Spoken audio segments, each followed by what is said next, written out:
Welcome to the Positive Thread Podcast. I'm Heather McConaughey, registered nurse turned nutrition and mindset coach, podcast host, and inspirational speaker. I have a passion for empowering millennial women because, well, I'm the oldest of the millennials. Think of me like your big millennial sister, here to help you avoid all the mistakes that I made along the way and inspire you to dream big and achieve your goals. Every week, I'll bring you an interview, topic, or Q&A session that will inspire you to transform your body, mind, and soul so you can achieve your dreams and make a positive impact in the world. We believe that when women prioritize self-care, everyone wins. If that sounds good to you, you're in the right place. Are you ready? Let's start the show.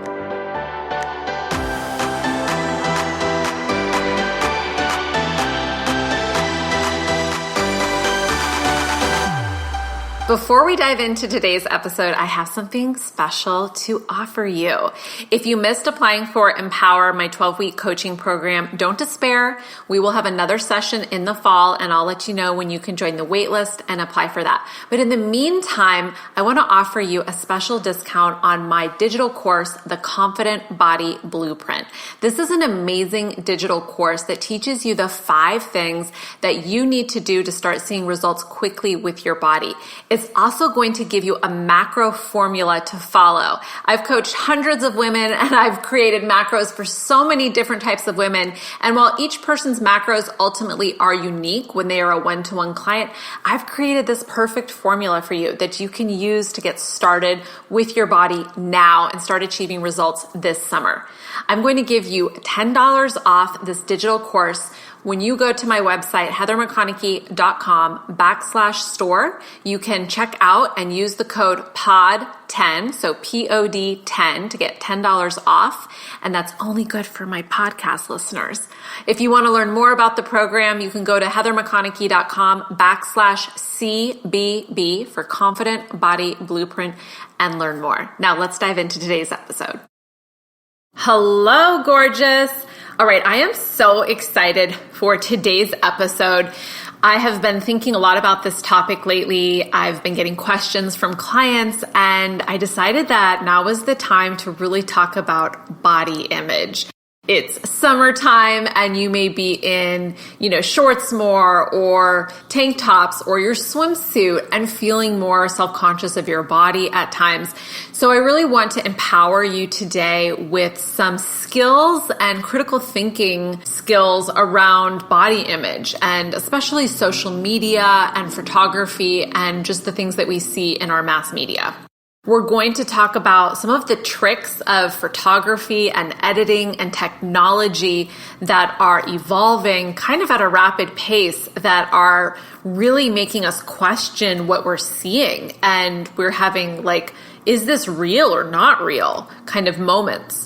We're also going to talk about steps to be empowered at the end of this. So you're going to leave this episode feeling really strong in your critical thinking skills about how to really think about the images that you're consuming.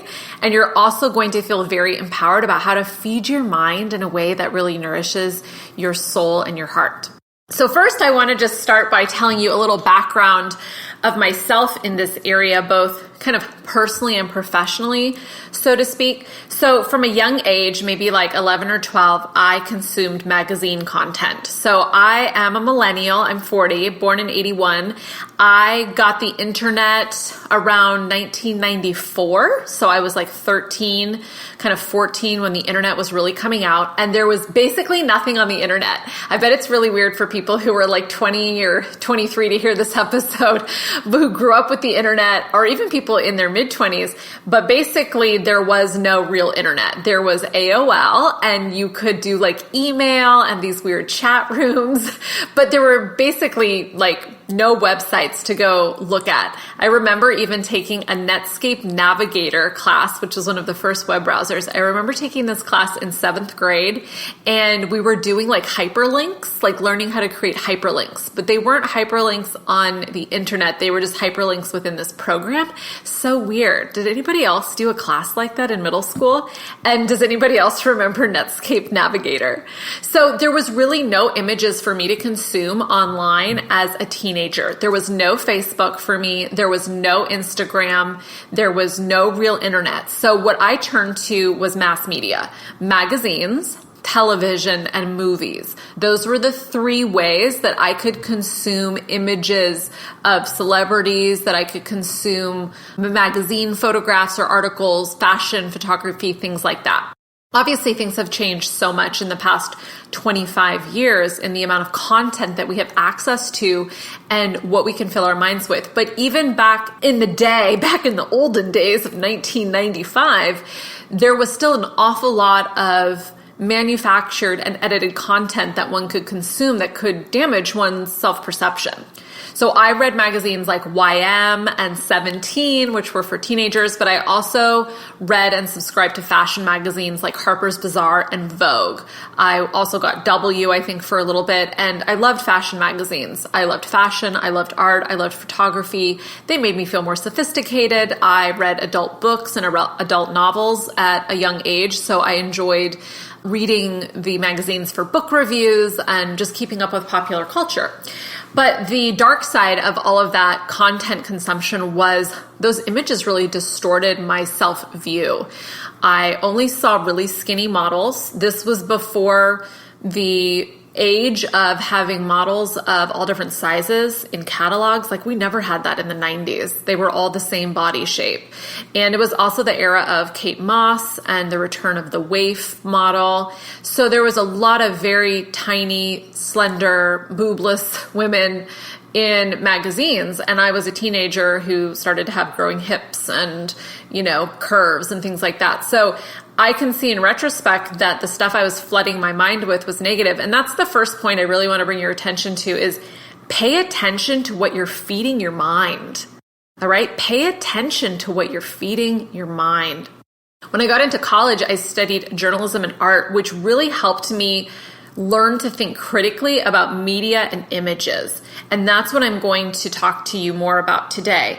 And look, I'm not perfect. I still consume images unconsciously sometimes and then wonder, why do I feel bad about myself? I consumed an image that was designed to make me feel bad about myself in order to make me desire a product to fix my perceived flaw. And it's really important that we start to think critically about the images we're consuming as a means to an end. They're not just putting random images out there for you to consume for no purpose. Usually what's at the end of the road is a dollar sign. All right. And so we need to think critically about these images. So let's discuss really what goes into manipulation of images and why they are manipulated. So back in the day, photography started in the 1800s, and back in the day, they were even manipulating images. They would change exposure of images in the darkroom, the way that they printed photographs. There was something called burning and dodging in the darkroom where you could make certain areas of a photograph appear lighter and certain areas appear darker. That was a skill that I actually learned in the darkroom when I did photography in college. And you can see the manipulation of images throughout history even.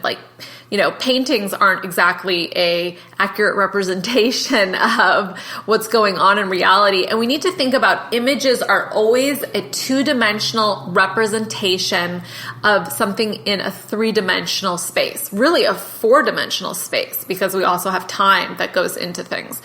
So we're looking at two-dimensional representations, whether it's a painting or a photograph. Now, photographs occur to us as reality because they've captured the actual light that was present at that moment in reality, whereas a painting is a depiction of the light that the artist is seeing.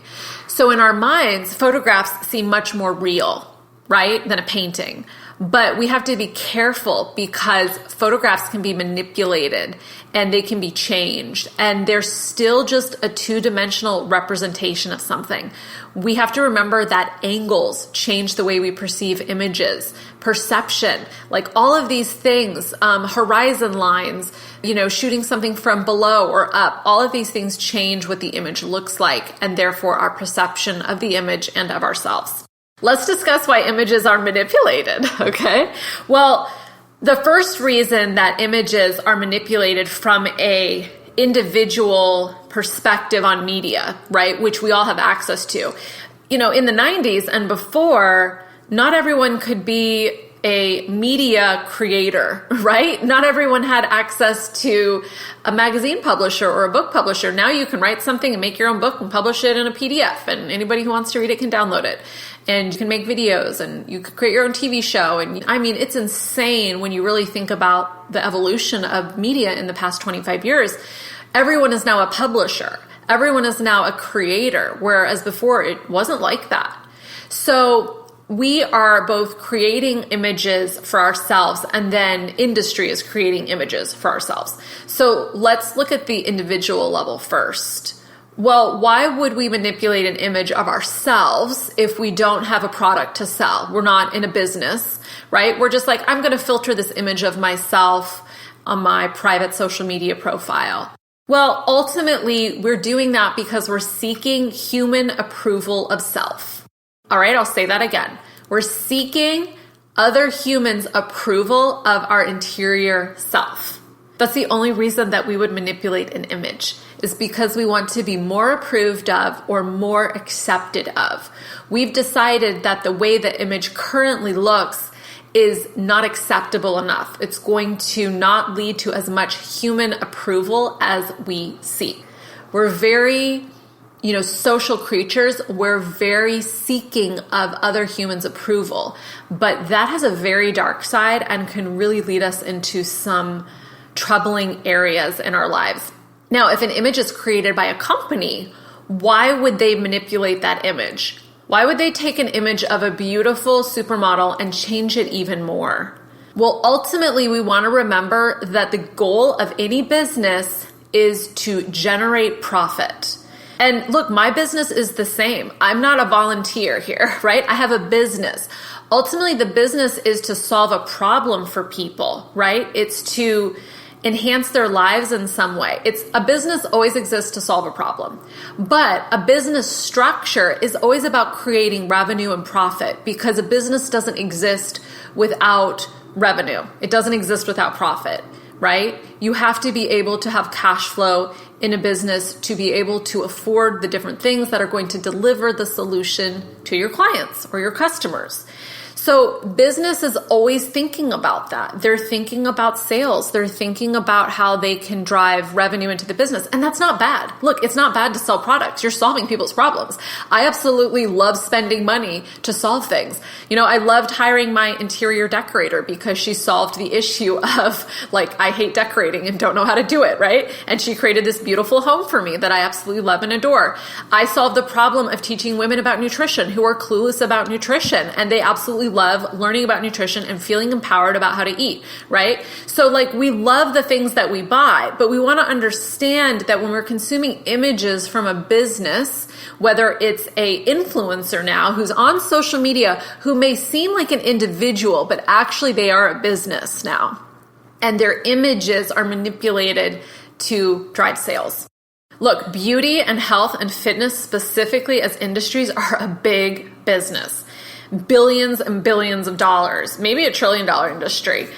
The beauty industry is built on the myth that you lack something inherently. Now, I love makeup. You guys are going to see me on makeup on Instagram. You guys are going to see me use filters, which we're going to talk about. You're going to see me, getting my hair done and my eyebrows microbladed and talking about skin treatments that I've done. All right. I enjoy looking my best, and there's no shame in that game. All right. So just because beauty is a big business doesn't mean that we can't enjoy it.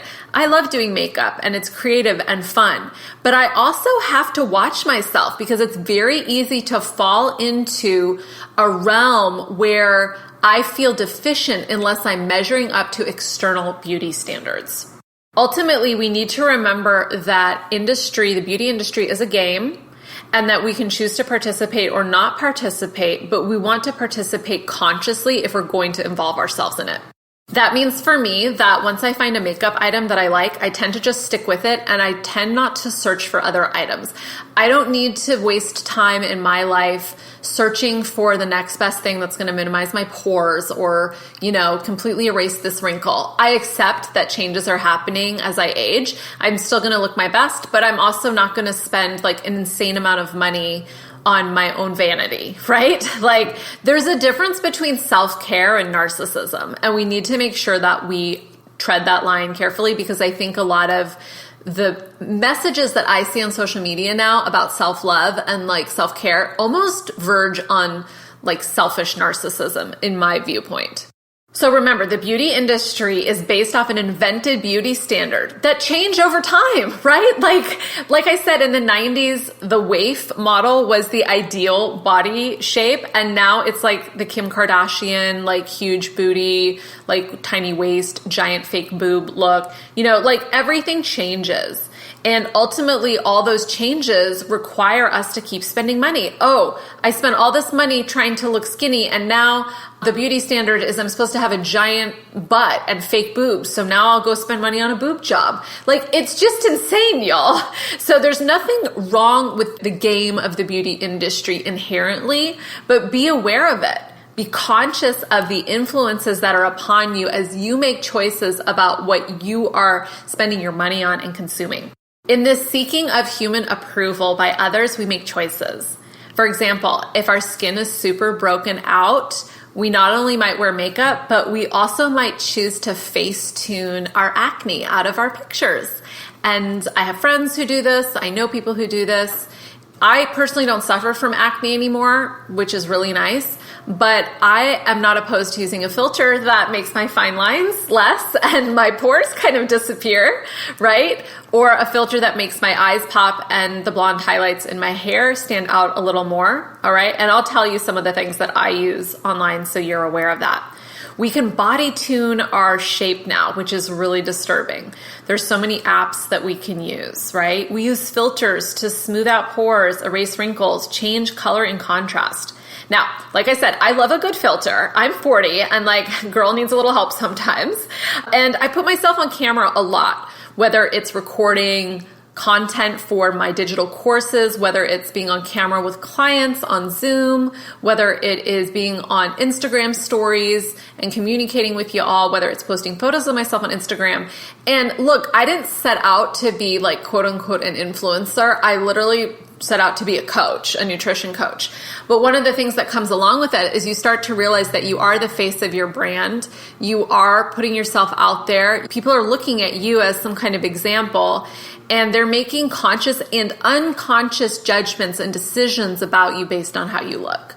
So a customer may not even realize that they're making a decision to work with me or not work with me based on how I look, but unconsciously it is happening for people. And so it's something that I feel the pressure of, right? And I want to be more appealing to others. I want to look my best. I want to seem brighter and as youthful and as energized as possible. Well, why? Well, because my brand is built on making those promises to other people, right? That you're going to have more energy, that you're going to like the way that you look better, etc. And ultimately, I want my business to be successful. I don't want to lie. I don't want to fake things. So I will be honest with you that I don't use any kind of app that changes my body shape. I don't use apps that tune out my cellulite. If I post a photo of my cellulite or something like that, I will be honest with you guys and show it, but not be like, oh, I don't have cellulite. I have cellulite. Okay, let's just be real. I have cellulite. Most women have cellulite. I'm also an extremely healthy weight and an extremely healthy body fat percentage for my height. And I work out and I eat healthy and I still have cellulite. Like, it's okay for us women to look less than quote unquote perfect, because what's real is not actually what's portrayed online. And what's portrayed online is not actually usually attainable. Because it's fake. It's literally been airbrushed. All right. They've been using airbrushing way before we had apps like Facetune and BodyTune, etc. But we just want to understand the chain that drives influencers, drives marketers, drives individuals to make these choices. We want human approval. We want things to be successful around us. And we think that the better our appearance, the more successful we're going to be. Some of that is based in fact. There's research that shows that people who are perceived as more attractive tend to do better and be more successful. But we just want to be really aware of all of these influences upon ourselves, both as consumers and creators of media. Now, one of the challenges is that we start to accept these images that we're consuming as truth and reality, both of ourselves and others. And now we're really in trouble. Remember, a photograph is a two-dimensional representation of something that occurred in reality in the past, right? Okay? Or if it's a live video in the moment, but typically every photograph you see is from the past, right? And so, every photograph you see is from the past. Let's just make that clear. A video could be in real time. But it's still a two-dimensional representation, and a video is still a two-dimensional representation. I remember when I went on TV a few years ago, I was featured on the local news in Austin a few times, and I remember being like, is there makeup? Like, do I do my own makeup? And she's like, yeah, just do your own makeup at home. And I was like stressing about like, oh my gosh, like what high resolution is this going to be? Like, are they going to see my pores? Like, what am I going to look like? Like all this stuff, right? And then I went on the show and did the show. And when I watched the clip, I was like, oh my God, like on TV, you can barely see anything on people's skin, which means that those people on TV that you think look so amazing, like if you saw them in real life, you'd see pores and you'd see wrinkles and you'd see all the normal things that we see in people's skin. But on television, those things just kind of vanish. It's not high enough definition where you can really see that. I mean, high def TV is coming out now and you can see a lot more, but I just share that because even video is not an accurate depiction of reality. So once we've accepted these images as truth, right? That's the first pitfall that we fall into. We don't perceive them as constructs. We perceive them as truth and reality. So then what we're now doing is comparing ourselves. We're comparing our reality with a fiction. We're comparing our reality with a myth. We're comparing our reality with a construct. And then we wonder, we're like, why do I have cellulite and she doesn't? She does have cellulite. It was airbrushed out, okay? Or she's 17 years old. All right? Like, let's be real. There was an image of Cindy Crawford that came out a few years ago. Cindy Crawford, the supermodel, famous in the 90s when I was a teenager, and she's beautiful. She's still beautiful, but she's in her 50s now, and she's had 2 kids, and an image came out of her in a swimsuit and her thighs looked kind of saggy and, the skin was kind of droopy and she had some cellulite or whatever. And it's like, duh. This woman's in her 50s now. And we also have to remember that most of the images we're consuming are images of youth. They're images of people in their teenage and early 20s. Very few images that you see are of women in their 30s, 40s, 50s, 60s, and 70s, right? Like you're really not seeing those images. So it's a very youth-driven industry. Then what happens is we feel less than, we feel inadequate. Now, this is really indicative of a larger issue because we continue to seek our worth in our physical appearance. I believe it's indicative of a spiritual sickness in us, really a division from God, a worship of this cult of body obsession, right? We're turning physical appearance into an idol in our lives. An idol is something that we worship more than God, our creator. Now, this doesn't mean neglect your body. It doesn't mean destroy your body. It doesn't mean eat whatever you want. It means understand that your body is a tool and a gift and a temple of your spirit, but it's not where you're going to find your eternal worth. The thing is, though, we scroll on Instagram and then we feel bad about ourselves, or we go and read a magazine, or we watch a video, or we see a movie and we feel bad, okay? And this has to stop. You have to stop buying into this false narrative because it is false. It is not reality. Recently, those photos came out of Khloe Kardashian where she, looked great. She just looked like more of a normal woman than she portrays herself in her brand and online. And there was kind of a kerfuffle, I like that word, a kerfuffle online about it all. Should she, have control over these images? Is she doing a disservice to women by not showing real photos of herself? Or is she being, unfairly exploited by photos of herself that she didn't want put out, having those photos now publicized? I think personally, if you are a public figure like that and you are making money off of the perception of your body being a certain way, I think it's completely acceptable for photographs that are taken legally, in a public setting to be shared. And the laws support that if you're in a public setting, you're not in your house, someone didn't take a camera and take photos through your window, that type of thing is illegal. But if you're in a public setting and photographs are taken of you, those are legal. You don't own those photos. You don't own that image of yourself. And I think it's important that we, accept that as a society, and so do influencers. So how do we start to think more critically about images so that we're not buying into this false narrative? Number one, we need to think about who made this image. Who's behind this image? So if it's a business, you want to think about, okay, the marketing team is behind this image. They hired a photographer. They hired a set designer. They hired a makeup artist. They hired a stylist. Who actually was involved in the production of this image? A team of people. Now, if it's an individual that you follow online, like a social media influencer or someone like me, maybe it's a selfie that I took of myself. Maybe my friend took the picture. Maybe I hired a professional photographer. Maybe I had a makeup artist that day, or maybe someone did my hair. Who was it that made the image? That's the first thing to really think about and ask yourself. The second question to ask is, who did they make this image for? Who is this image being directed towards? Was it a 25-year-old female in America? Was it a 50-year-old man in Japan? Like, who is this for? And that's really the next thing to ask yourself. The third question is, ask yourself, to what end? Why was this image created? There's a lot of images out there. There's a lot of images that exploit women's bodies and sexuality. There's a lot of nakedness. There's a lot of just all kinds of images. It's like, why is that image out there? Really think about that. To what end is this image out there? Was this image designed for women to consume? Was it designed for men to consume? And to what end? The next question to ask is, what is for sale? Okay. So pretty much every image that you see online is connected to something being for sale. There is a woman who posts really explicit photos of herself on Instagram in highly sexualized poses. And guess what she has? She has a calendar for her male followers to buy.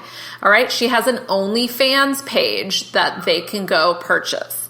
All right. If you're following a fitness influencer, what do they have for you to buy? Is it a coaching program? Is it a workout plan? Right? What is there to buy? Is it an app subscription? Is it their protein powder? Right? Like, what is for sale at the end of this image? And then the fifth question to ask is, how do they want you to feel? All right, so how do they want you to feel? Do they want you to feel uplifted and empowered? Do they want you to feel lack and unworthy? Do they want you to feel less than? So the first step is start to think critically about images. The second step is educate yourself on the tricks of the trade. There is a fabulous Instagram influencer that I recommend that you follow, and I'll link her account below. Her name is, I think it's pronounced Danae Mercer, and it's DANAEMERCER, but I'll link it below in the show notes. And she's fabulous. She's a former magazine editor, a former women's magazine editor who posts content that really educates women on all of the different tricks of the trade. So for example, there's a lot of things that can be shifted in the way an image looks and the way a body looks in an image through posing, right? Is this a posed picture or a relaxed photo? Is this person flexing and sucking in their abs? Are they tightening their muscles, or is everything just relaxed and, gravity's taking over? What angles are they using? Are they taking the photo from above, from below, from a distance, up close? Have you ever noticed that you might take a photo up close of yourself on your phone and not like the way you look, and then you see a picture of yourself at a party that a friend took and you're like, dang, I look amazing. That has to do with angles. It also has to do with the lens size of the camera. So there's many different sizes of lens and they can distort things hugely. So that's the reason that your nose might look really like large in one photo and then it looks really sleek and slender in another photo. That has to do with lens size of the camera and also the distance at which the photo is taken. All right, there's another thing that's going on called staged selfies, which I just learned about, which is kind of disturbing, where someone, like a fitness influencer, is in a bikini or something on a bed and they're holding their cell phone up, covering their face, looking like they're taking a selfie in the mirror. What they're actually doing is just holding a cell phone in front of their face and somebody else is taking that photo of them. So the angles look really amazing. And it's like, wow, how did this person get such a good selfie in the mirror? They didn't. Somebody else took that photo of them. Also, the phone in front of their face allows them to not have to wear makeup or cover up or face tune any imperfections in their face. So we talked about flexing, positioning. We talked about angles, lighting. So remember, a photograph just captures light. So lighting is huge. Is it soft light or is it harsh light? If you're in harsh light, you're going to see like dimples of cellulite more. You're going to see pores. You're going to see wrinkles. If it's soft light, you're just going to see this like smoothness in the skin and a lot of imperfections will disappear. So lighting of the image changes how you perceive it. Are they standing? Are they sitting? All right. There's apps that now edit body shape, y'all. You can actually change the size of your waist and make your butt look bigger, and you can smooth out the dimples in your cellulite, and you can get rid of acne and scars and all kinds of things using Facetune and all different sorts of apps. There's also apps that now edit bodies in video, okay, which is even more disturbing because our brains perceive video as more real, but actually video is now being manipulated. There's another technique called deep fakes. A deep fake is where you put someone else's face on another body. Now, this has been used in like the adult pornography industry for a long time, but now it's being used through all kinds of apps and more just amateurs are using it. This is kind of disturbing, right? That we could put someone else's face on another person's body. We could use that to frame people. We could use that to extort people. How do we know what's real anymore? You have to think about these things.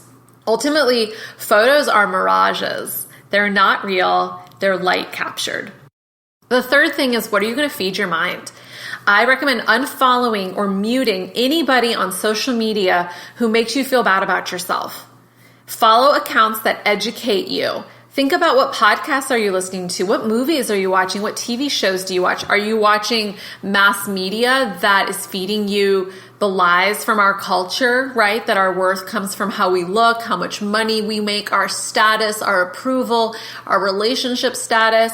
Is that the kind of stuff that you're consuming? Well, then your mind is going to believe that to be true, and you're going to find evidence for that. It's all feeding your mind.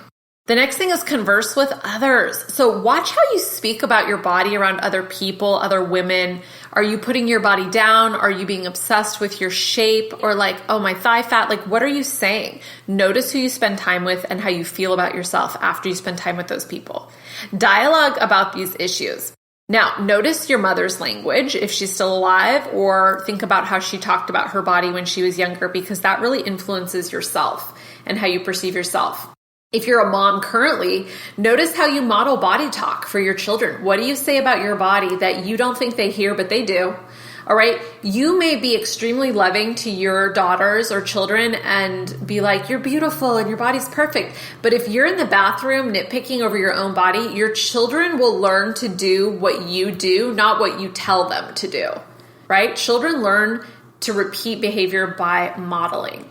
So talk to your children about these issues. Talk to boys and girls about this issue of like deep fakes and how apps are used and like the history of photography. Like help your children learn how to think critically about images too, so they don't buy into these cultural lies. And lastly, look at more pictures of real women's bodies, or when you're just out and about, like observe other women's bodies that are real. So as a nurse, I saw real bodies all the time. Let me tell you, I don't think I saw one person who looked, perfect or looked like an image I saw online. And not just because they were sick, because I saw all body shapes, ages, but I saw real bodies up close and personal. And I understand now, even as a nutrition coach, what real bodies look like. My clients take photos for me and I see their bodies. I understand what real bodies look like. I understand what bodies look like after you've had children. Not because I've had children, but because I have many clients who've had children. I see the saggy skin that's not going anywhere. I see the wrinkled pouches. I see how their abs are slightly distended from giving birth to 3 children. Giving birth is going to change your body, and you can't compare yourself to a fitness person who bounced back, in 2 days, who, has a team of people helping them. So to just reiterate, the images that you see are not real. They're manufactured. They're myth, not reality. And if you want to have a better relationship to your own body, if you want to have greater body image, enhanced self-esteem, you need to think critically about the images you're consuming. You need to watch what you're consuming. You need to dialogue with others about this, and you need to expose yourself to more images of real women's bodies. And ultimately, you need to really look inside yourself spiritually and at your heart and ask yourself, what hole are you trying to fill by this pursuit of physical perfection and beauty? And has beauty and appearance become an idol in your life that's really replaced what's most important? I hope this episode was inspiring to you, encouraging to you. If it was, please send me a message on Instagram at Heather McConaughey. Let me know what was most valuable or helpful to you. As always, you can find more content at my website, heathermcconaughey.com. You can listen to past episodes of my podcast, and I just look forward to connecting more with you. Have a great rest of your day wherever you're listening from, and I will talk to you soon. I hope you enjoyed this episode on body image today. I absolutely love empowering women to feel more confident in their skin. If that sounds like something you need, then make sure to go over to my website and grab access to my digital course, Confident Body Blueprint, using your special podcast listener discount code POD10 at checkout for $10 off. And I would love to hear how you like the course and what you're getting out of it. So make sure to send me a message on Instagram at Heather McConaughey.